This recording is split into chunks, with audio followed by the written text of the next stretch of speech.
So what we're going to be looking at today is this thing called measures of spread. And that's how far our data is spread around the central point. So whether it's all close together, so therefore have a very small, what we call standard deviation or range, or whether it's really spread apart. Okay, so the things that you know about are range, which is the highest score minus the lowest score. The interquartile range, which we did in year 11, which is the upper quartile minus the lower quartile, or Q3 minus Q1. And sometimes you might see this written as QU, I think I saw it in the HSC once, minus QL, so upper quartile and lower quartile. And the standard deviation, which we did last year, which is we're going to use our calculator to find. So let's have a look at some examples. The other point which I haven't pointed out is that the standard deviation is the best measure of spread because its value is dependent on every score in the data set. So here, the larger the standard deviation, the more spread out the scores are. And that's just important for you to always keep in the back of your mind, particularly when you're having to explain something. So here we have a set of data. For each of the data below, find the range, find the interquartile range. So here's my data in a table. The range we know is the highest score. Here is my highest score minus my lowest score. So it's just simply 19 minus 15. So we can say what the range is. The range, whoops, oh, that's interesting. Making my page move around. Highest score minus lowest, 19 minus 15. And when we work that out, we obviously get the answer of 4. Now to find the interquartile range, the best bet, because we don't really have that many scores, is I would probably, in this instance, write all my scores out in order. So you can see we've got one score of 15, 16 occurs 5 times, and so on. Let me just stop and I'll get back to you once I've done all of that. So here I have all my scores now written out in order. And what I have to do is I have to just now find my middle. So if we have a look at it, I'm going to count in. Let me just change my pen colour though. That's not going to be useful doing the same colour. Let's count in. So we've got 1, 2, 3, 4, 5, 6, 7, let's say. 1, 2, 3, 4, 5, 6, 7. And you can see I have one middle score. And so this is Q2. My middle, or the median. So another word for this one is just the median. There we go. So that's nice and simple. Now this one I'm now not going to count because that is my middle score. So now from the scores that are left on this side, I'm going to count in 1, 2, 3, let's say. 1, 2, 3. And you can see I've got this score here, which is now my Q3, or my upper quartile. And we're going to do the same down below, 1, 2, 3, 1, 2, 3. And you can see now I've got 16, which is my Q1. And what we have here is we call them quartiles because if you have a look carefully, this here is the bottom 25% of the scores. This here is the middle 25%. Here is the upper 25%. And here is the last 25%. So what these Qs do is that they divide my data into quarters. And you can see this is where all of the data lies. So to find the interquartile range, we know we're finding the interquartile range, and we know it is Q3 minus Q1. So that's just 18 minus 16, which gives us an answer of just 2. And that's all we need to be able to do. Now, if we have a look over on this other data set over here, we now have got all of our data in a stem and leaf plot.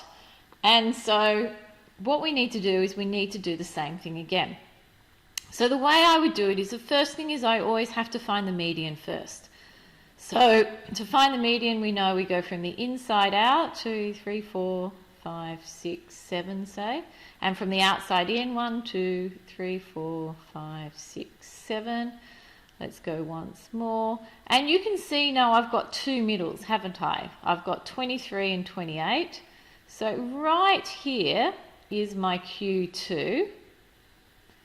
And if I was trying to find it, which I don't really need to, but let's find it anyway, it's 23 plus 28 divided by 2. And if I do that, I get 25 and a half. That's what I've got here. So now, can you see this line is not in any sets of data? So to find the upper quartile, what I'm going to be doing is I'm going to be starting from this 8 and counting out. 1, 2, 3, 4. And let's count back in. 1, 2, 3, 4. And can you see that I have my middle here, this 6. So 36 is my Q3.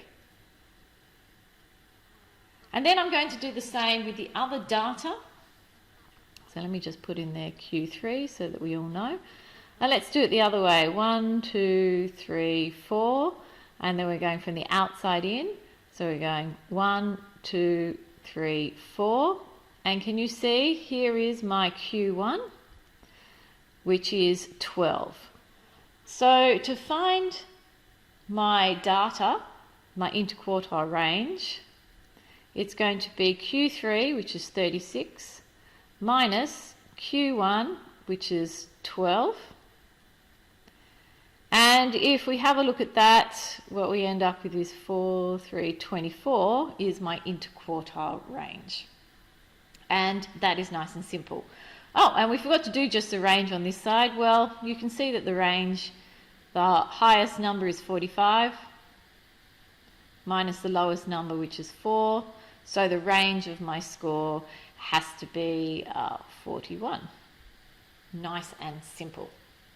Now, if we go on to the very last question that I want to look at, the results of an assignment completed by Year 12 students at Ravenswood are shown in the cumulative frequency histogram. Now, that's really important, meaning all of my results have been added up.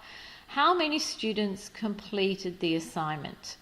Well, you can see there were 40 students all up, and my histogram goes up to 40. So the amount of students that completed the assignment was 40. What is the range? Well, the range is the highest score minus the lowest score. So the highest score here is 9, and the lowest score is 3. So the range is 9 take away 3, which is 6. Now to find the interquartile range, we did this last year, and so this is a refresher. To find the interquartile range from a cumulative frequency histogram, we have to draw in the polygon. And that's what I'm doing here. Of course, you would use a ruler.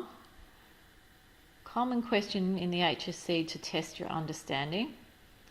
So, if I've got 40 students all up, half of 40 is 20. And so this would be my Q2. I might just get another colour onto there. That's my Q2. Now the assignments are actual marks. This isn't a continuous scale. So the middle score would have been 6. So the middle mark for your assignment would have been 6. Now between 40 and 20, half of that is 10. So 40 minus 10 is 30. So here is my halfway mark. If I go across till I hit my polygon, I come down and I reach 7 here. So what this is my Q3. So my Q3 score happens to be 7.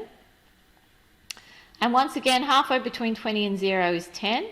And we're going to do the same. We're going to go across until we hit our polygon, and we're going to come down and hit 3. And this is my Q1. So now, if I'm looking to find my interquartile range, the interquartile range, we know, is Q3 minus Q1. So if we have Q3, which is 9, Q1, sorry, not 9, it's 7. What am I doing? Q3, which is 7, minus Q1, which is 5. And so we get the answer of 2. And that's just important that you know what you're doing with whatever type of graph or the way the data has been displayed, and you understand all of that. Okay, now that's it for this video. Look out for the next video, which is going to be using our calculators to find all this information.